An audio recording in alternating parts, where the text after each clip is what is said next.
This is my home. This is my kitchen. This is my family. Tilly. Jack.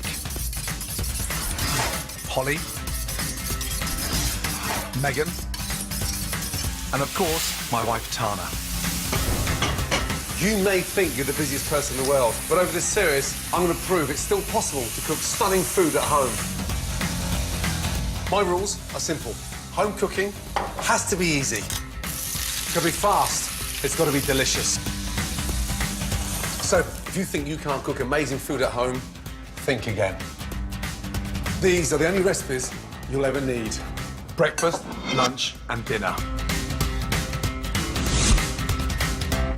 Great home cooking is built around classic dishes. Everyone's got their favourites, from super simple breakfast to traditional Sunday roast. The secret is not to let your classics go stale. Make sure you keep your cooking exciting by tweaking and adapting it. Here are some of my ultimate classics. Dishes we couldn't do without in our house, but given delicious new twists. First, I turn the quintessentially British breakfast of boiled egg and soldiers on its head. Next, my eclectic, wholesome take on a classic Ploughman's lunch. Ham or cheese or Stilton, it's hard to dictate which one's the best. I'm going to put all three in. My eldest, Megan, helps me rustle up a new spin on a classic roast beef with Yorkshire pud. Amazing. It's incredible. There, nice big chunks, lovely. And we get stuck in to make an unconventional Eton mess. Oh, you okay? I got meringue in my eye.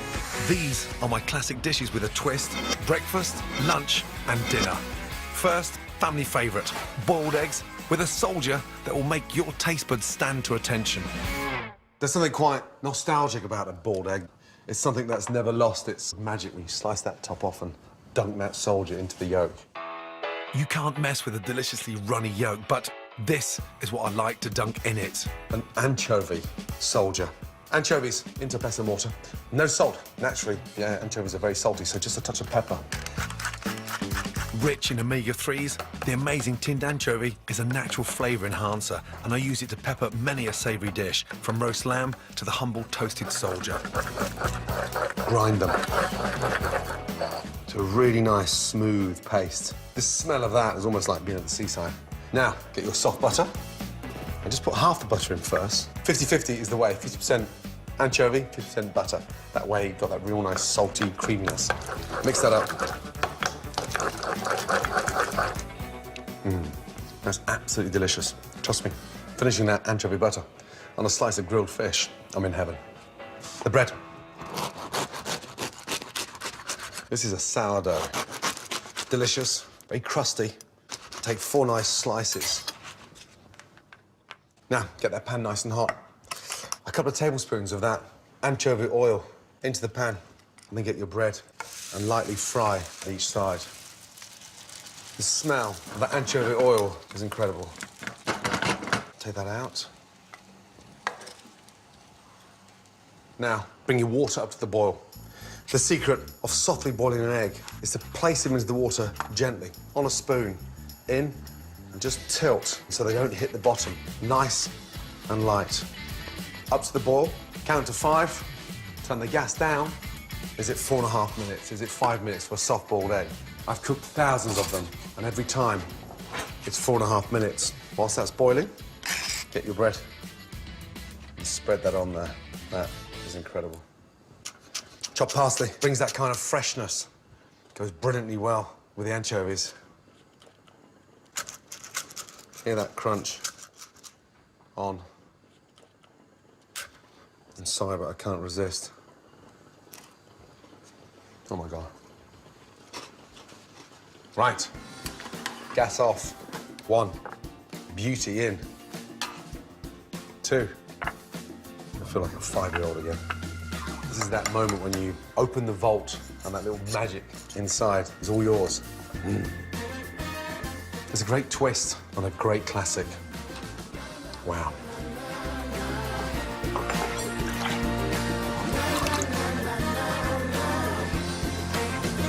Perfectly soft-boiled eggs with dressed-up anchovy butter soldiers. Who would have thought that egg and soldiers could be that delicious?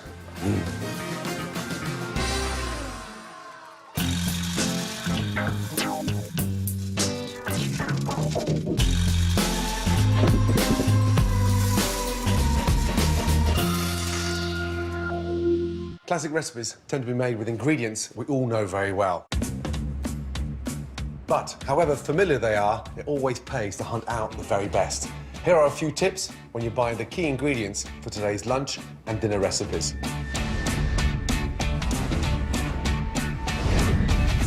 First off, what could be more classically British than the cheese that's been produced here since the 12th century? Cheddar. Originally made in the caves of the Cheddar Gorge in the West Country, it's still far and away the UK's cheese of choice. In Britain, cheddar outsells all the other cheeses combined. Good quality cheddar has an amber, yellow hue, and it's firm, but not greasy or hard. Ribber beef is the classic granddaddy of all roasting joints. Its generous marbling of fat keeps this flavoursome meat moist and succulent. As a rule of thumb, one rib should generously feed 2 mouths. To feed my rabble for dinner tonight, I'll be needing a 3-rib joint. No roast beef dinner is complete without the nose-tingling delight that is horseradish sauce. A member of the mustard family, this root is related to wasabi, broccoli and cabbage, but looks more like a knobbly parsnip. For dinner tonight, I'm going to break with tradition and give my Yorkshire pud batter a delicious horseradish kick. A dish becomes a classic because it's delicious and somehow strikes a chord with us. It just works. Sometimes these dishes can become tired, but a clever twist helps make them fresh again. You can't get more classic than a centuries-old midday meal of bread, cheese and beer. Reinvented and marketed by pubs as a ploughman's lunch in the 60s, I'm now giving it my 21st century take. Right, Ploughman's with the most amazing but super simple beer-baked bread, hearty and full of flavour. For a really quick and easy bread dough, sieve a mix of wholemeal and self-raising white flour with a good pinch of salt. Salt is really important in the bread. It's the first thing I do once I've cracked it and smelt. You want to smell that salt baked throughout. Beer in, about 250 mils of beer. And the reason why this recipe works so well is that the beer, it's got that yeast. So naturally, it's going to work beautifully. Give that a really good mix. I'm looking for the mixture to be quite wet. If the dough becomes too firm, then it's going to cook dry in the centre. Just as it starts to fall through the whisk. That is perfect. Beautiful. This mix will work really well as one large loaf, but I want to make my Ploughman's a little bit more special. Small tins give it that kind of intimacy. And I quite like having my own little loaf. Give the moulds a really nice lining with butter. Make sure you butter the top. Now, tablespoon of flour. Dust inside the mould. That will stop your mixture sticking. Tap out any excess. 3/4 fill your little moulds. We're going to allow it to sort of rise just so it comes above the mould and forms this really nice miniature loaf. Onto the tray, centimetre apart. Into the oven, 25 to 30 minutes at 180. Something quite nice about the smell of home-baked bread in the kitchen. Delicious. No Ploughman's is complete without pickled onions. Red onion is a lot sweeter, less harsh than a white onion. The early days of Ploughman's, you've got those ghastly, sharp, pickled onions that make you almost cry when you're crunching them. I'm gonna lightly pickle my red onion. Just push your fingers through so you get these nice sort of onion rings. A little touch of salt, a little sprinkle of sugar, and then a couple of cloves in there. That gives it a really nice sort of perfume and sort of makes the pickling slightly more mellow. Red wine vinegar. Now, if you haven't got red wine vinegar, white wine vinegar is just as good, but red matches the red onion, so it goes hand in glove. A couple of tablespoons of vinegar. Just give that a really good mix. To speed up the pickling process, use a weight to put pressure on the onions.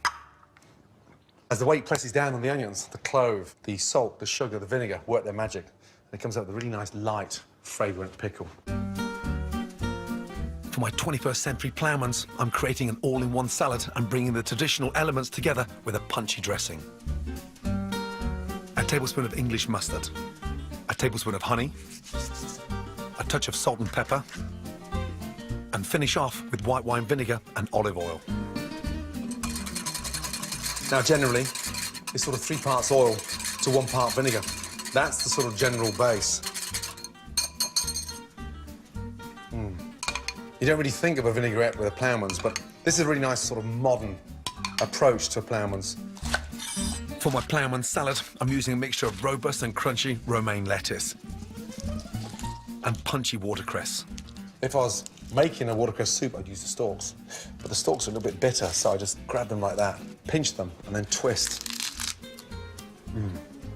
Very peppery, very hot, but so juicy. Watercress in, your celery, chop it nice and finely. It's the one thing that everybody leaves is that stick of celery, so scatter it amongst the salad. A bit of oomph and colour from some sliced radishes and sweetness from a thinly sliced apple. Whilst you're busy throwing your Ploughman salad together, do not forget about your beer bread. Before it comes out, I'm going to glaze the top with a little touch of milk. That'll put a really nice finish to the bread. Back in for the last 5 minutes. Now for the magic in the Ploughman's. Generally, you'd see it as a ham or cheddar or Stilton Ploughman's. It's hard to dictate which one's the best. So, for the ultimate Ploughman's, I'm adding all three. With your cheddar, peel some nice shards of that delicious, creamy cheddar. Just get them dancing on top. The dressing, drizzle round in circles. And then finally, our delicious, lightly pickled onions. Give them a good squeeze. And look, just dot the onions around. Bread is ready. It's got that nice, yeasty smell. Warm, crusty, and delicious. And there you go. That is my classic, modern version of a traditional, stunning Ploughman's. Wow. My delicious all-in-one Ploughman salad with individual beer bread loaves, updated for the 21st century. Next up is the ultimate roast beef dinner with a twist. This It'll be amazing. is incredible. And my eldest daughter, Megan, finds out it takes a bit of muscle to be a pro chef tosser. Nice, yeah? That was lovely. And again? Oh, I'm gonna drop done. it, see? I think a fantastic Sunday roast is the cornerstone of home cooking. It's what the rest of the week's meals are built around. And I absolutely love it. But that doesn't mean it can't be improved. To make the most out of my roast, my main course is the delicious stuffed roast rib of beef, complete with tangy horseradish Yorkshire puddings. But first, I'm enlisting the help of my eldest, 15-year-old Megan, to reinvent one of my all-time favourite classic desserts, Eton Mess Bombe. Right, Eton Mess. What's the one thing you love about Eton Mess? I love the meringues. Now, this is a Eton Mess with a twist. What's the twist in it compared to the normal one? We're going to freeze it. So it's almost like a sort of Eton Mess bomb. Wow. Now, I'd like you to whisk the cream, please. Half the strawberries are going to go through the mix, and half the strawberries are going to be turned into a coulis. Strawberries in first. A little dusting of ice and sugar into the pan. And now, the ice and sugar will withdraw the sweetness from the strawberries and start caramelising. So let me show you a nice, quick way of whisking. The secret of whisking is like 10 seconds on and 10 seconds off. That way your arms don't get tired. Now, I'm going to take the cream to a 3/4 stage. What is a 3/4 mix? So we leave some sort of texture in the cream. And that's what we Okay. call 3/4 whip. When you've got a nice, soft peak. They're caramelised. There we go. We'll put a little touch of water in there. That'll help break down the sugar and turn that into a really nice strawberry liquid.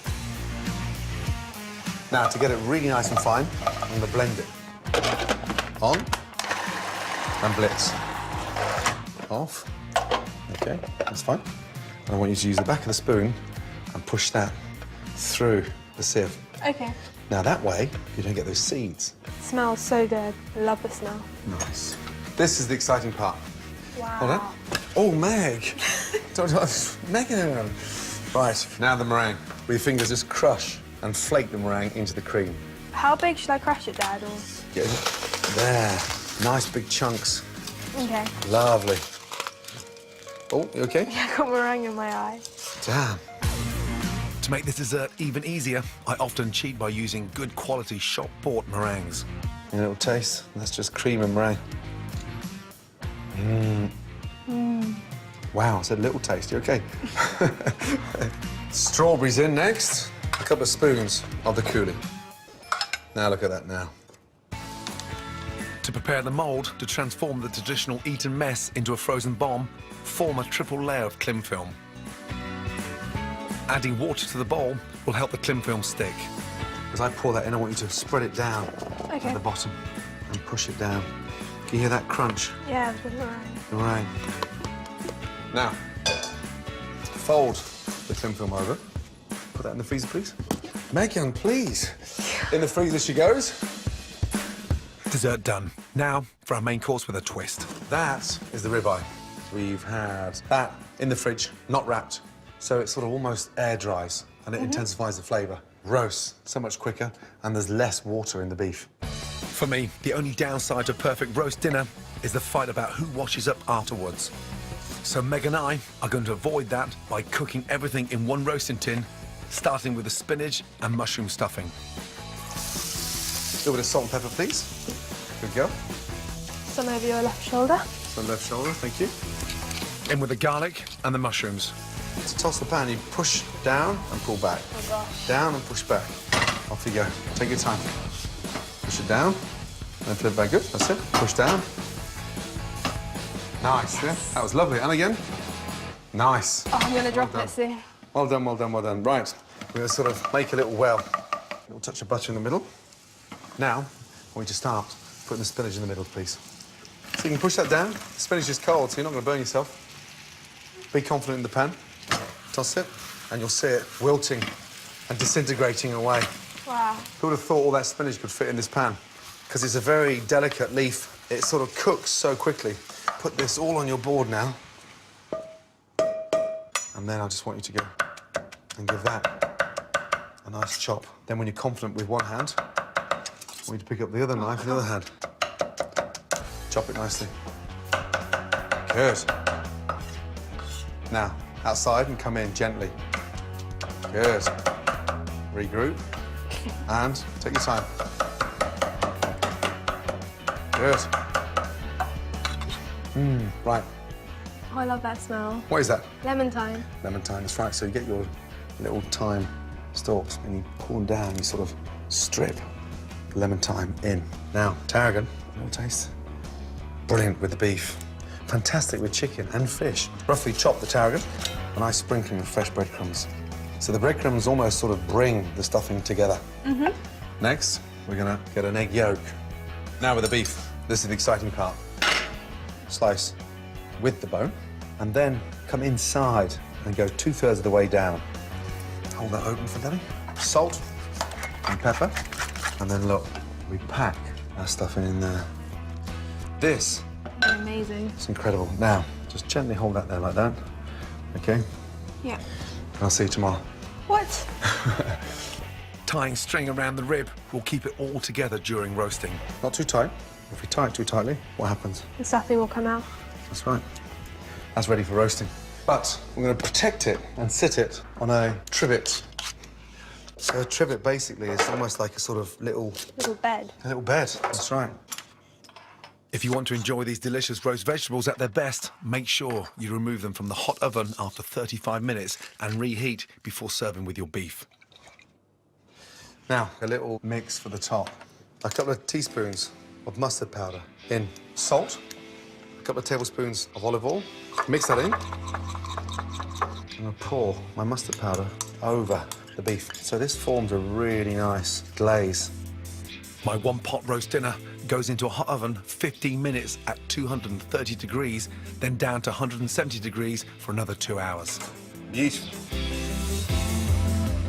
For a delicious twist on traditional Yorkshire puds, I'm going to lace mine with fresh horseradish. Start with plain white flour in a bowl and crack in the eggs. Adding only half of your milk at this stage makes it much easier to whisk all the lumps out.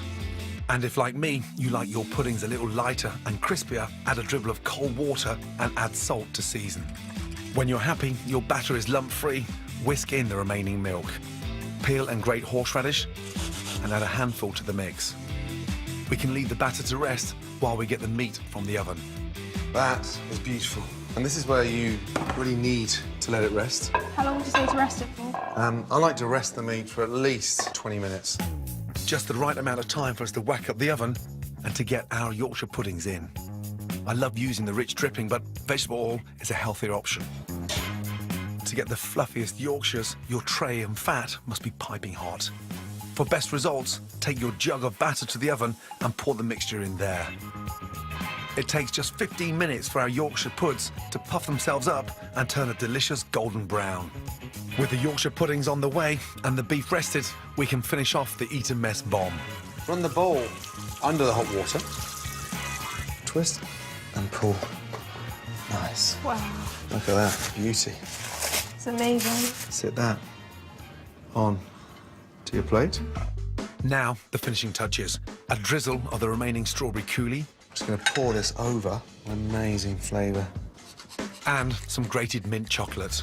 And that is a nice twist on a classic Eton mess. A delicious Eton mess bomb. Beautiful. Let's go, baby. Please don't drop that, Meg. Meg, please. It's not a rounders match. Dessert sorted, and the beef is ready to serve up. Lift that up. Place that onto the board. Parsnips, carrots. You can see why we kept them in halves. They've got all that flavour. One beautiful big slice for Daddy. One for Meggie. And then on the side, The stuffing, the stuffing. The bit that's the best. to die for. Now, fantastic Yorkshires. They're amazing. Aren't they beautiful? Mm-hmm. That's for you, my darling. And that one is for me. A beautiful roast beef with a twist. Wow. These are my ultimate classics with a twist. Juicy rib of beef with horseradish spiked Yorkshire puds, and scrummy Eton mess bomb topped with strawberry coulis and mint chocolate.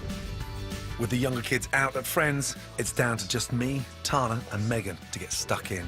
That is a ribeye fit for a king. Wow. Oh, wow. It's cooked beautifully. Thank you. Thank you. Explain to Mum what's in the stuffing, please, darling. The stuffing has mushrooms, lemon thyme, tarragon, and spinach. Favourite part, Meg? What do you enjoy? I really enjoy doing the stuffing. It's not as hard as it looks. Bon appetit, everyone. Lovely. To collect selected recipes from the show, go to my scrapbook at channel4.com/Gordon. Next time, my ultimate French food. It's the cuisine that kick-started my career. It's the smell of those grilled walnuts. That is beautiful. And I'll reveal the secret to French classics guaranteed to beguile your whole family. How cool is that? Magical.